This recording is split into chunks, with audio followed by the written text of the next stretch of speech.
I asked him if he'd ever eaten meatloaf with meatloaf, and I could tell that he wasn't really thrilled with that. And It's the ins and outs, ins and outs with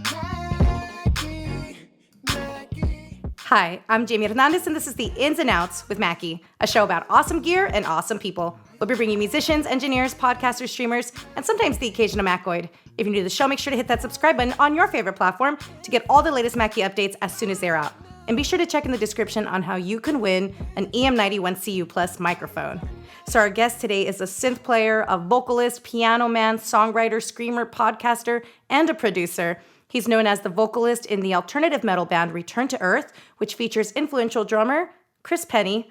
He owns the independent record label Bald Freak Music and is the creator and host of the long-running podcast Independent Minded. I'm so excited to welcome to the show Ron Scalzo.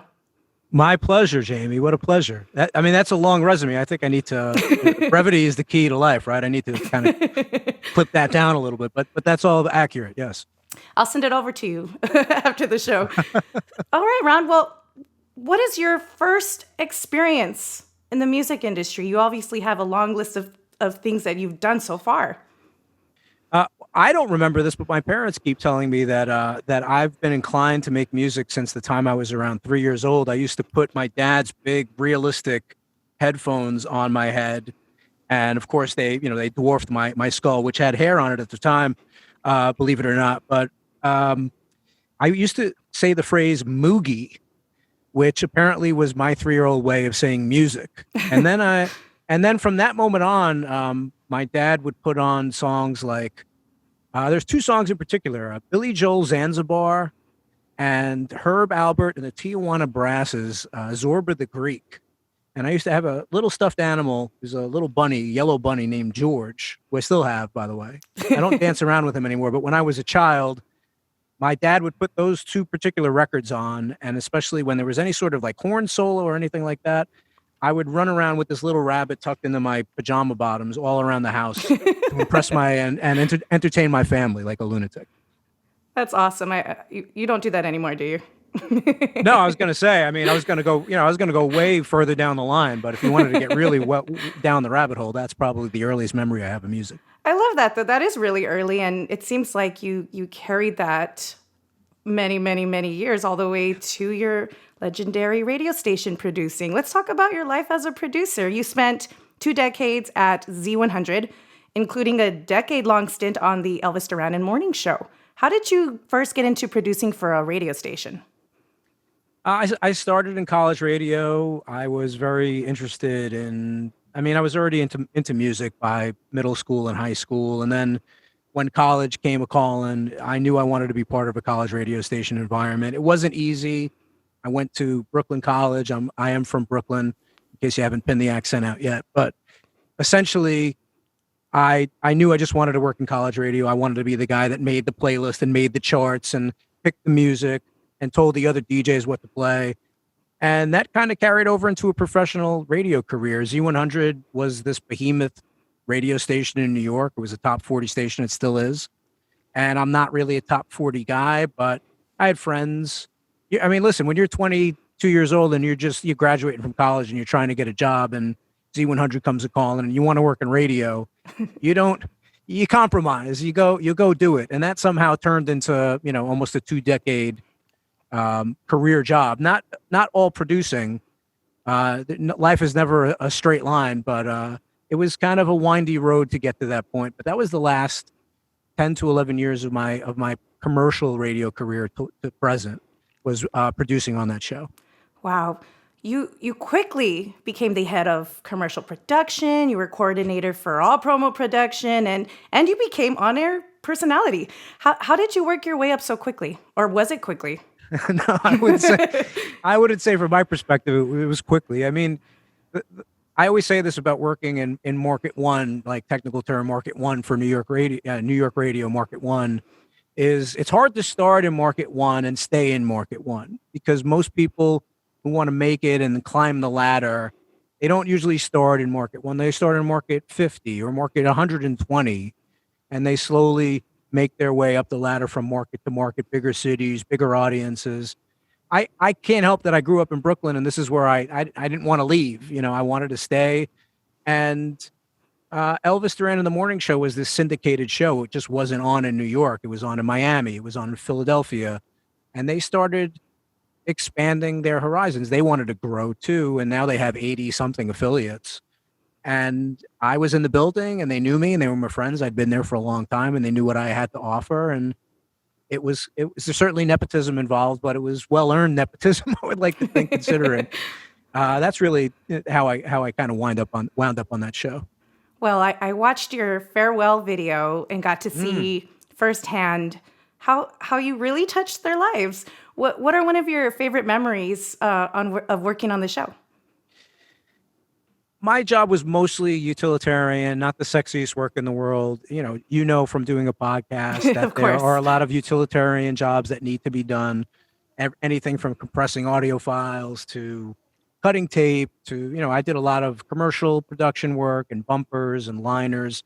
I'm talking all radio jargon here, but the coolest things I ever did on that show were when they just gave me this window to basically put together live music on the show, which meant when we'd come out of those commercial breaks, instead of just somebody hitting a button in the studio, they'd come to me in a live band in like the area where the phone producer would take phone calls. And I had a band called Lucky Chops, like a pretty well-known horn band from New York, come up and do one of those with me. It would always be around the holidays or Elvis's birthday. It wasn't a regular thing. It was just too involved. But the energy and the kind of spontaneity of live radio, like you can't screw this up. On a podcast, you can screw up left and right and have a blast. But on live radio, you only get one shot to do it right. And considering all the components that were involved, me singing, the sound, the lyrics, the band being on board, the people who were, in the studio being on board, it was like, it was almost like Saturday Night Live or a late night TV show sort of environment. And I loved that. I really, that got me jazzed doing those sort of things. You spent quite a few years producing for NPR as well. Can you talk a little bit about that and what you do there? Right now I'm working with NPR Music, doing a lot of podcast production for them. Mostly, as I like to describe it, I'm just building the house. I'm putting up the drywall. I'm putting up the frames. And it's awesome because it's NPR Music and I respect what they do. The thing I love about NPR Music that I didn't get in my old job, was kind of against the grain of what I'm all about, is that they really give a huge stage to artists big and small. It's not just that major label bubble or that under the table, like big managers, big favors, take care of my artist, do this, do that. You could be a band on Bandcamp with like 6 followers. And if Bob Boylan likes your music, he's going to play it on All Songs Considered. Or you can sign up for the Tiny Desk contest and wind up having this huge platform. So to be part of that right now is a real thrill and a blessing too, because I'm a musician myself. Obviously, that's half the reason I think I'm here. And because of that, like as being on both sides of it, you appreciate from the artist side what, being able to contribute in that way, even in a small way, to kind of shine a brighter light on artists like myself who are not as well known, How did you make that connection to NPR? You seem like you just went straight to the top and you had a great network. How did you build that network? How did you get involved with NPR? I got hired in 2018. If we want to go down the rabbit hole, I was looking to make a move out of New York. I was looking to make a move in my personal life. And when NPR comes a call in, you listen. And it was the first job I've been working since I'm 12, summer jobs, part-time jobs. It was the first time in my entire life that somebody decided to give me a job just based on my resume and my interview. There was no hire my friend, hire my cousin, hire my buddy. And that really meant a lot to me. It would have meant a lot to me if it was anybody. But the fact that it was NPR kind of cemented the idea that I was going to make this big move. And when I did it to work in NPR News, which is not really my forte. So I kind of felt like an alien in a way, coming in from the bubblegum factory, as I call it, prank phone calls, Taylor Swift, fart jokes, all that, all that fun stuff. And then going to NPR, which is like, a place where people were admittedly smarter than me. And this whole public radio world was this whole different planet in a way. So I really just took on that challenge with the idea that, I'll put my head down, I'll prove to myself, I'll prove to them that I can do the news stuff, the production, making promos. And then when NPR Music has something for me, I'm going to, jump at the chance. And it really was just a matter of going down to the fourth floor and introducing myself to Bob and Robin and Lauren Onkey, who at the time was the head of NPR Music, and putting my face in front of theirs.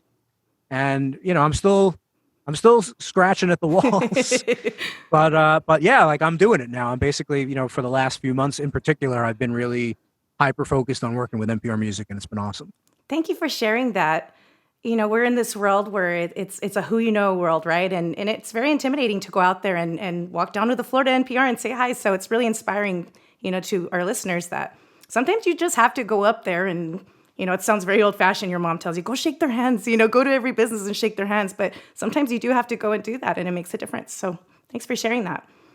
I appreciate that. Yeah. I mean, I will say too that I am an introverted person by nature, and it has not been the path that I've chosen to take when it comes to being a go-getter or a hustler. Yeah. And I think my time in radio and even doing my podcast in particular has kind of helped me build some sort of chops to be able to do that and to feel confident about doing that. It's hard to talk to strangers in any facet of life, but people you're intimidated by, celebrities, people you admire, it's twice as hard, and my whole career in radio, most of my career, I've been surrounded by people like that. And it certainly helped kind of take the edge off moving forward in my career. So in 2005, you founded Bald Freak Music. Let's talk about that. What inspired you to create your own label? That. Not we'll have that. To put like a glowy thing when you do that. Yeah, the hair didn't start falling out, and it was like, okay, well, it's time to start a record label. I mean, I started doing cue ball right around the turn of the century with Ron Thal, and certainly that was also inspired by the haircut. I started losing my hair when I was a teenager, which was not cool when I was a teenager. It's certainly more socially acceptable now.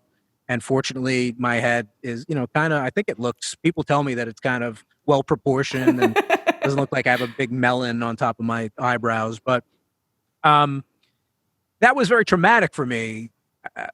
To be perfectly honest, and I kind of wanted to flip the script. And when I thought, and also be light about it too, cue ball was kind of like a little tongue in cheek and it was fun. The first album's called Cue Ball in Space, and there's a picture of me in a spaceship, and there's aliens and ray guns and all that stuff. So I was really trying to, like that Saturday morning cartoon sort of vibe, which is now kind of Rick and Morty-esque, I guess.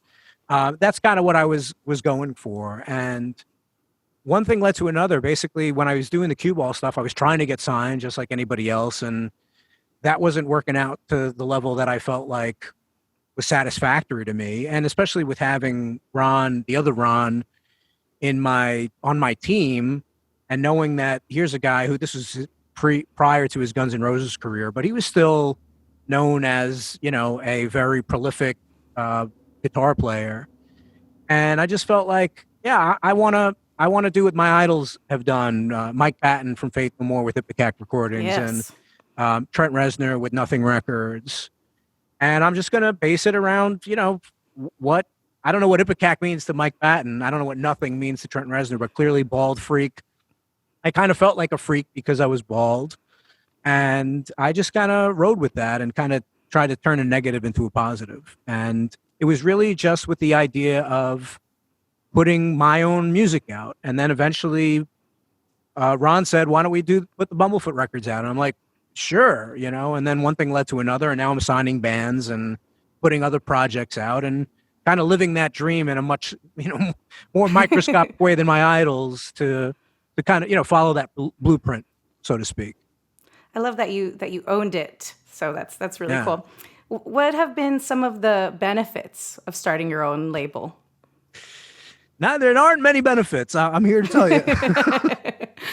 I mean, I wouldn't say there aren't benefits, but I would say that you have to be prepared to sacrifice a lot of time, energy, specifically mental energy, towards being the businessman, being the postmaster general, being the web guy, and just being, I don't want to say visionary because that sounds a little pretentious to me, but when you're the artist, you put your art in other people's hands, and when you work with other labels and those people contribute.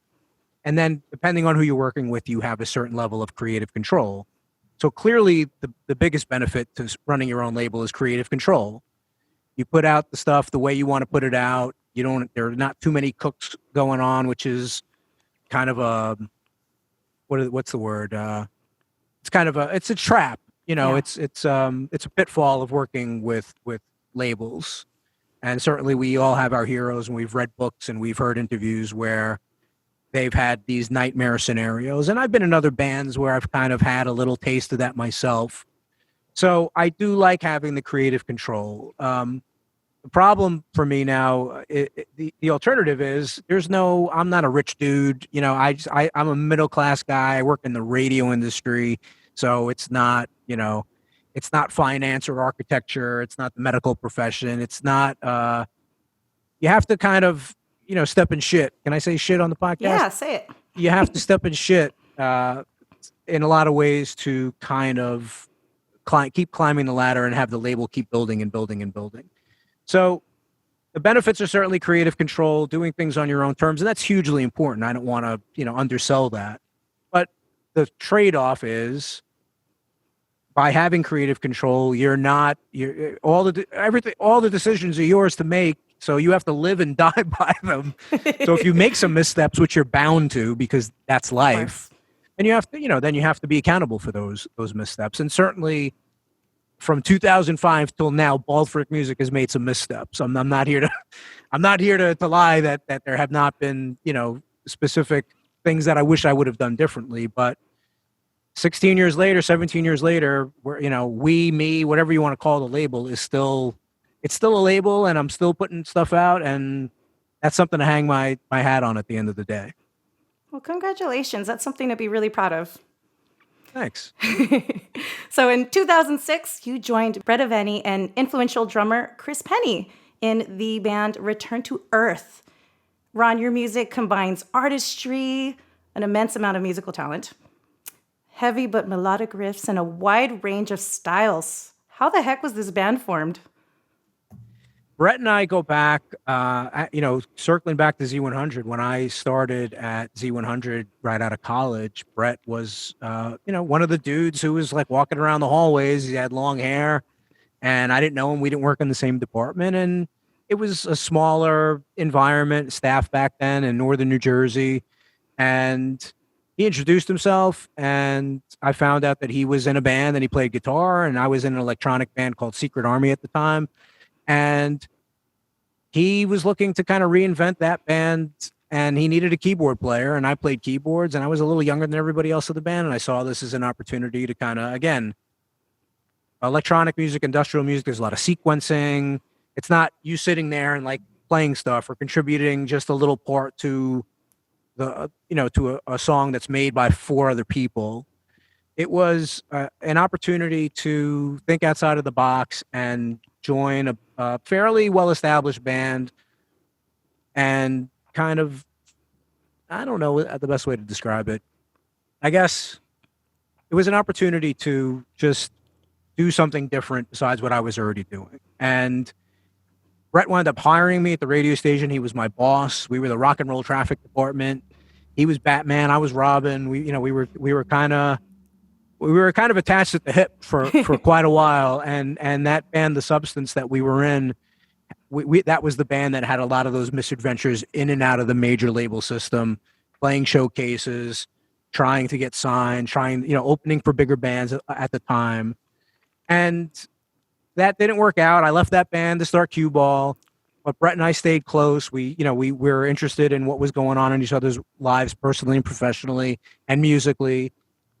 And I think Brett brought Chris in. While I was still in The Substance, because our drummer had to have back surgery. And Chris is a Jersey guy. It was just kind of like one person who another person who another person. Chris came in and recorded a couple of songs with us. And, fast forward, I guess maybe like 4 or 5 years, Brett and Chris just decided they were going to start making music together.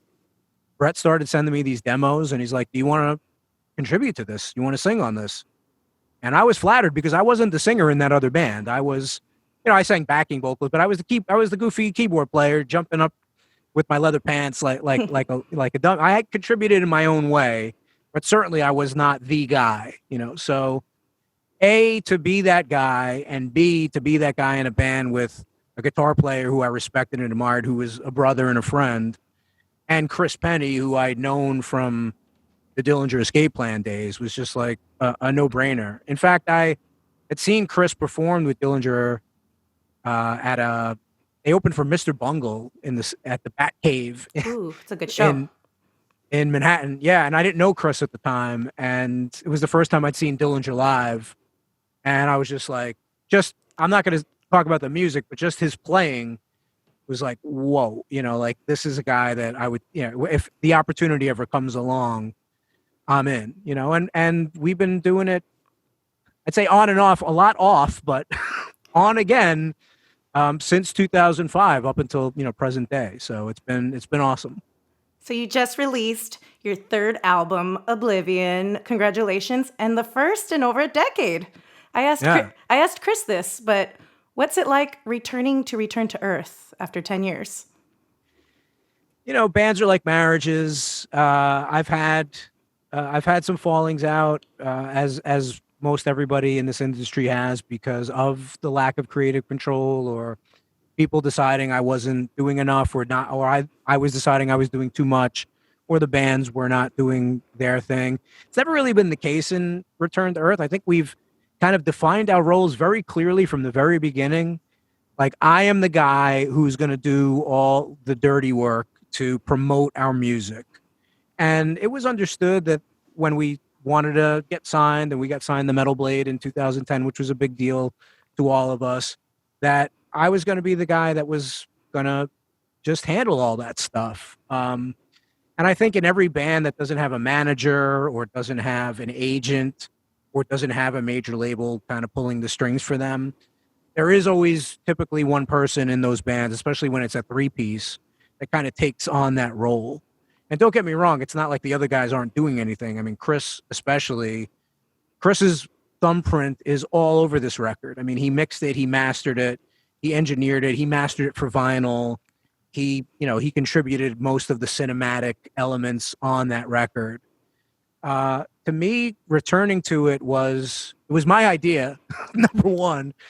We had been kind of dormant for, just about a decade, and Chris and I reconnected in 2019, and it was just as simple as me sending him a text message and saying, "Hey man, happy birthday," and then one thing led to another. We exchanged texts, and we got on the phone and caught up. I was living in DC, he was still in Jersey, and it wasn't premeditated, like, hey, let's start up the band together, but I did plant that seed with both of those guys, talking to them individually, that we had these 3, 4, 5, 6 songs that we had worked on back in 2013 after the Metal Blade album had come out a few years earlier, with the idea that we're going to put album number 3 out in 2013, 2014, whatever.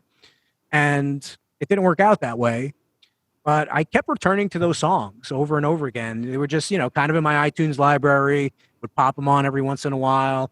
They weren't finished, a lot of, demoed vocals, and the arrangements weren't exactly the same, and the sounds weren't exactly the same, but the energy and the feel of the songs were there. And I really, like, every time I would listen to those songs, I'd feel like that pang of regret, like, why didn't we finish this, And then in 2020, when the pandemic happened, and everybody was, I think people just went in 2 different directions, artists, either they just completely shut down, or they said, I gotta do something, and I was the I gotta do something guy. And I reached out to them together because they had kind of also parted ways, Chris and Brett. And it turns out that they had kind of reconciled in their own way, independently of me. And when I sent that message to them and said, "Hey, let's finish these songs, and hopefully that will inspire us to make more songs," they were all in, and that's all I needed to hear. And we've kind of, I want to say we didn't miss a beat because it's been a decade, but we kind of reestablished those roles, and we just hit the ground running, and we tried to bang it out as quickly as we possibly could. Well, I'm so glad that you did, because it's fantastic.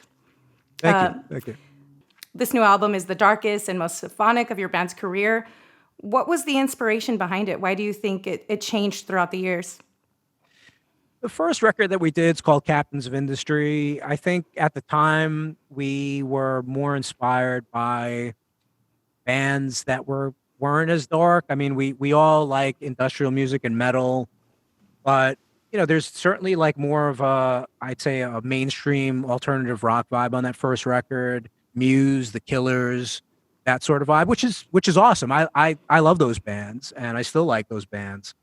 When we signed with Metal Blade, I think there was almost like an expectation that we had to just make it more bananas, and those two guys especially, who were kind of woodshedding a lot of the music, like I'd say the music is like 90 to 95% those two guys, which has been great because I know my lane and I know my role. And as the records progressed, I took on more of a lyricist role. In fact, on this new record, all the lyrics are me, and that's the first time on any record where all the lyrics have been mine.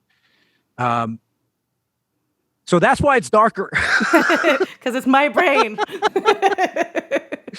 I think that is honestly, just to be completely forthright, that is part of it. But I think we were really jazzed by the Metal Blade stuff that we did. It wasn't really, anything that we had ever done as a trio before, as far as the aesthetics went. Just the level of the blast beating and the energy and the guitar chugging was on another level than anything that I had participated in up until that point. And the new record certainly has some of that. But Chris had a bunch of these songs, Favor from God, Forget My Face, A Complicated Thing, that were very symphonic, very like Ludwig Göransson and Hans Zimmer. He's kind of given up, he set the drums aside to kind of focus more on that world as a composer and a songwriter and a musician.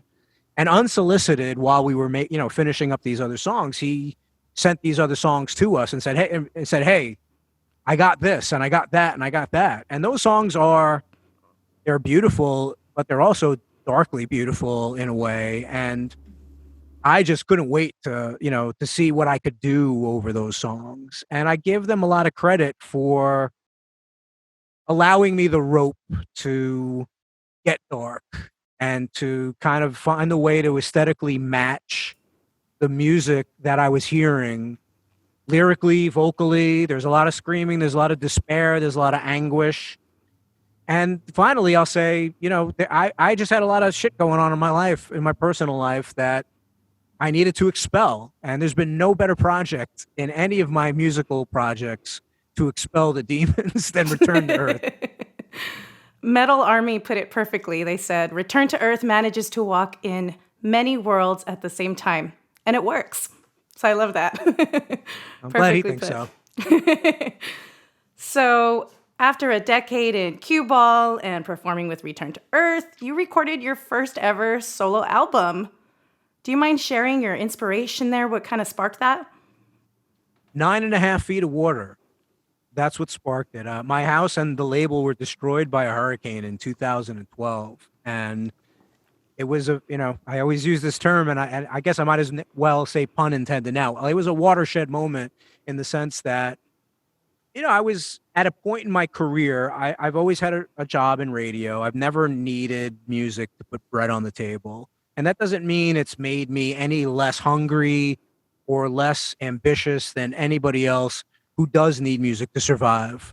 So 9.5 feet of water and a label that was underwater, literally underwater, really made me think, do I care now? Do I need this now? Like, is this a sign from God or Mother Nature or the universe? Why? I didn't question why this had happened to me. In fact, my next door neighbor asked me, and he's not a musician. He didn't run a record label. And he's like, why, why did this happen to us? And I just said, oh, geography. We just happened to be here when this tidal wave, came and just washed into our worlds. And it was just an opportunity for me to decide like what's important now. And instead of just giving up because all the gear was gone, the only thing that really survived was my upright piano. And that was also the impetus as well. I felt like the piano survived. That was a sign. It should have been in the garbage with everything else. So I was going to start making music strictly on the piano until I got my shit back together in my personal musical professional life. And during that time, I just decided, hey, how do other people do this who are not DIY people and do not have their own studio, do not run their own record label? What do? They go to recording studios and they record in other people's studios. And I just decided like, hey, let me try that. And it really was prompted by my podcast. I had a guitar player who came from Seattle who was a fan of the cue ball stuff. I was a fan of his solo stuff. His name is Daniel G. Harmon, great guy from Seattle, a kind of guitar player, singer-songwriter. I reached out to him and I said, hey, man, I really would love to come visit Seattle. Do you know a studio where I can maybe record some music and would you like to participate? And he said, hell yeah, I know a studio. Hell yeah, I'd like to participate. And then I said, well, do you know a drummer? And do you know an engineer? And do you know this guy? And do you know that guy? And eventually I wound up in Seattle with the full band. I just copied that formula in different locations in different studios. The only caveat was that there had to be a piano because I wanted to go into that studio and play a Steinway or play somebody else's Yamaha, just play this awesome piano and bring kind of like the demos that I had made at home where I no longer had the capacity to go to Bumblefoot or go to Chris and kind of do it in the way that we used to do it and just do it with strangers. And the way that I thought about it was I'm contributing to the kind of the gear works of how independent music works, right? I'm spending money to give money to independent musicians in other parts of the country and then eventually other parts of the world to contribute to my music. And the flip side is for me, instead of going to Seattle and Tucson, Arizona and Portland and Berlin and Nashville, and come back with a keychain that says, I went to Berlin, Germany, I'm coming back with 3 songs that eventually comprise a record. And it cost me money. And I went into it thinking, I'm never going to make this money back. I'm not going to tour and sell thousands of copies of these compact discs and these digital albums, but I'm not doing it for that. Like, I think you get to a point in the music industry, especially now, where you have to, I don't want to say lower your expectations, but set them at a place where you know that this may not lead to from rags to riches. This may not lead to gold and glory. You have to do it because you love it. And I didn't know if I loved it at that point. It was hard running a record label. I think if you rewind this interview and you hear me talking about running a label, it's not all, it's not all amazing stuff. It's a lot of work. And I think it took me away from enjoying being an artist. And I would constantly complain about that before the hurricane. So in a lot of ways, even though the hurricane wasn't good for me, I say this, it's almost 10 years now. Happy anniversary, 10 years later. I always look back at that period as a period where there was at least a little gratitude for recognizing that I had the opportunity to kind of reinvent myself and do it over and do it in this way. And even though I did not sell thousands of copies of those records, I enjoyed the experience. I made new friends. I made new colleagues in the industry. And I threw some bucks to some people who, that was well-deserved because they did a great job just, cramming on one of my songs for 48 hours and adding their little, their pixie dust to my music. Something I really, really enjoy about you, Ron, is you've been in multiple projects, including Hipster Slaves, which is another project you have with Chris Pennie.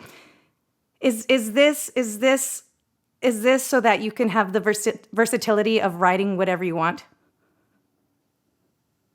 I don't ever go into the songwriting process with any sort of specific intention as far as what it will eventually sound like genre-wise. Mm-hmm. Most of my music is composed on a piano, sometimes on a synthesizer or a soft keyboard, but essentially, uh, it really just depends on who I decide to collaborate with. I know when I come in with my solo material, like I just described, I don't do everything. I sing, I play the piano, I can play synth. I don't, I dabble in drums, but I will be the first person to admit that I need help, or I need somebody or some buddies to come in and fill out a sound.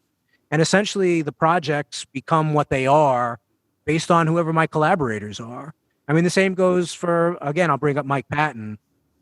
They all kind of sound Patton-esque, all his projects, but Tomahawk and Phanomas and Mr. Bungle and Faith No More and Peeping Tom and the stuff he does with Italian composers, it's all different. It all fits into the same really big hat, but they're all kind of different in their own way. And I think that's, in my own way, that's what the difference between Hipster Slaves and Cue Ball and my solo stuff and Return to Earth is. It's really who's participating in this. I mean, when you have a project with Ron Bumblefoot Thal, you know you're going to have some pretty impressive wanking on it, or you at least course. you'll ask him to do that. But Ron was not just a wanky guitar player in that project. He really was. He referred to himself as my Spock. He contributed in a way that went beyond just him strapping on a guitar and doing what he does best. Turns out he does a lot of things really well, and without him, that cue ball sound wouldn't be cue ball. Without Chris and Brett, Return to Earth wouldn't be Return to Earth. And without these other musicians in Seattle and Nashville and Berlin, would my stuff be the same? I don't know. I mean, I don't think it would be the same. It wouldn't sound as good. But essentially, I just think that's what collaboration is meshing your aesthetic style and your tastes and the desire to kind of eventually have something that you hear in your head sound like the way it does when it comes out of those speakers. And I've been blessed to work with a ton of different people who just have different aesthetics when it comes to that. And, the common denominator, I would say, is that almost always when the project is done, whatever project it is, I'm happy with the results based on however much time, energy, and money I've invested into it. So there's no rhyme or reason to why each project sounds like the way it is, except just for the collaborative effort of my collaborators. All right, Ron. So alongside your producing and your musical your projects, you host and produce a podcast, Independent Minded. Can you talk a little bit about that and what people can expect when listening? It's basically a long-form interview podcast with other independent, like-minded individuals, and it could be anybody from somebody I'm a fanboy over, like Henry Rollins or Weird Al Yankovic, to an up-and-coming band that you probably haven't even heard of yet, to a lot of veteran indie artists who come in and out of whatever city I happen to be in. I've been doing it for 10 years. It's a labor of love. It's me doing everything from soup to nuts. I host, I book the guests, I edit it, talk about creative control. It is become this existential blessing, just a networking opportunity for me to meet so many people in and out of the industry. My radio life, I do a lot of producing and I don't do a lot of this. So it's been a great opportunity to really kind of hone that skill, because I wasn't so great at it. I'm probably not so great at it now, but I certainly am better 100 and something episodes later. And the coolest thing about it of all over these past few years is once I left New York, I decided I wanted to continue. And the only way I was going to be able to do that was to not do it this way, to basically show up in the field with a Tascam and 2 SM57s and just talk to people. And I did it in Washington, D.C., I did it in California. I did it in Nashville. Basically, I'm going to Austin soon. I'm going to do the same, basically bring that gear with me. And show up at clubs and in alleyways and churches and artist apartments. And the coolest part of the podcast for me, on top of just culling wisdom and hearing cool stories about struggles and victories, is the experience of just every time I go to talk to somebody, mostly it's somebody who I've never met before. I don't know what to expect. I don't know if there's going to be a dog there or an orangutan or I don't know. And I love that. I just love that. Again, going back to my radio career when I wanted to do those live musical experiences on the morning show, it's kind of a thrill. It's kind of this cheap thrill, just like your heart palpitating. That there's still a nervousness when I talk to certain artists, depending on who they are. But it really doesn't come out because I've gotten more comfortable in my own shoes, kind of doing the interview thing. But certainly the spontaneity of it and the uncertainty of it has really been awesome for me to want to continue to do it at my own pace. And I want to take the opportunity to thank you guys for contributing because, you've been sponsoring the podcast and it comes with a little, it's like a badge of honor to know that like somebody's helping me keep the lights on just to continue to do this. And I've almost given it up a couple of times because it's a lot of work. And some things are just more important. And I can't see myself stopping for any good reason at this point because it's just something I really, really love to do. You're really, really great at it. I hope that I can be as good as you one day. Oh my goodness. Now it's time for our ins and outtakes, which is a rapid fire of random questions. Are you cool with that, Ron? Yeah, let's go. What do you got? All right. You have interviewed many legends. Which guest or guests were you the most nervous for? I interviewed Scott Ian from Anthrax over the phone. Oh, and cool. His uncle was Meatloaf. And I made a Meatloaf joke. And I could tell that he wasn't really thrilled with that. And I quickly turned the tables and told him what a big Anthrax fan I was. And I could immediately hear on the other end of the phone that he had turned for the better. I asked him if he'd ever eaten meatloaf with meatloaf. And I heard a little annoyance in his voice. I won't say he was upset, but that was probably as nervous as I've gotten. And in person, I would say probably Weird Al Yankovic was, as a kid who grew up a Gen Xer, who kind of grew up like loving I had his cassettes and I've seen UHF and he's always been, I wasn't intimidated in the sense that is this guy going to be a jerk because I knew he was going to be awesome, but I was still nervous and I hugged him and he's the nicest guy you'll ever meet on the planet. So he really diffused that very quickly. That's awesome. It was a really great interview. I listened to the whole thing yesterday. Oh, cool. Congratulations on nice, that. I'm getting spins. Yeah. I read in an interview that you would rather be a supervillain over a superhero. Which supervillain would you be? Well, I mean, clearly Lex Luthor. I'm a Batman guy. Oh, man. Yeah, I mean, I don't need to explain, I think. It's just all here and then the visuals, yeah. Lex Luthor. And last but not least, who would play you in the movie of your life? Oof. There's a lot of Ron Scalzo lookalikes out there. There's, let's go through the short list. There's Chris Daughtry. That's a good one. He's not an actor. He could maybe he'll do the musical parts. I love this. For drama, we can go with Evan Handler, who was he was in the show Sex and the City. Yes, I know who you're talking about. And I've watched these episodes. I hope you'll put an Evan Handler picture up right now so you can see the difference. And there's one guy that people don't really know very well who I think I look exactly alike, and that's the guy who hosts the video series Hot Ones, which is about eating buffalo wings. Sean Evans. Sean Evans and I we're doppelgangers for sure. I also get a bald Zach Braff, and I've gotten bald Justin Timberlake. So maybe you can. That's a good one. Yeah, take the hair off of those guys and then put them up in a one-on-one next to me, and let's see. Let the audience decide. But that's who I would say. I'll go with Justin Timberlake because I like Justin Timberlake's acting. And he's Justin Timberlake, so come on. Of course I want Justin Timberlake. I love it. Where can people watch listen to your podcast and check out all your music and your new album that's available? It's all in one hub, baldfreak.com. The podcast is under the podcast tab, or you can go to baldfreak.com/podcast. It's on all your favorite streaming platforms. If you want to check it out, subscribe, listen to one episode or 117, that's up to you. I won't take it personally if you don't listen to everyone. And the music, Return to Earth's new album, Oblivion, you can get it on vinyl. You can buy it digitally at Bandcamp, returntoearth.bandcamp.com. And all my material, past and present, or most of it at least, can also be found, purchased, streamed at baldfreak.bandcamp.com. Also, we want to give a shout out to the studio, the beautiful studio you're in.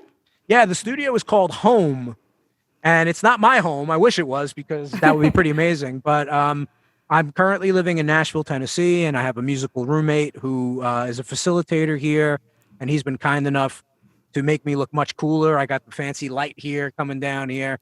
So thank you to Home here in Nashville. If you're an independent artist or a musician, just a creator of any sort, this is kind of like this is music socialism at its finest. It's just a collective of people, young and old, from all walks of life, who come together to put on events and kind of support each other in their creative ventures. So thank you, Home. Once again, thank you so much, Ron. You've been a great guest. And you've been a great host. I appreciate it. Thank you so much. All right.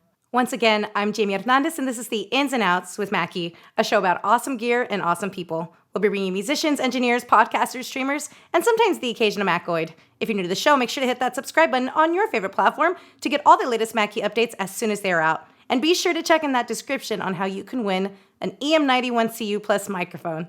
Until next time, Mackoids. It's the ins and outs with Mackie. It's the ins and outs. Not the sexiest work in the world. Mackie. For all new tips, interviews, product news. It's the ins and outs with Mackie. It's the ins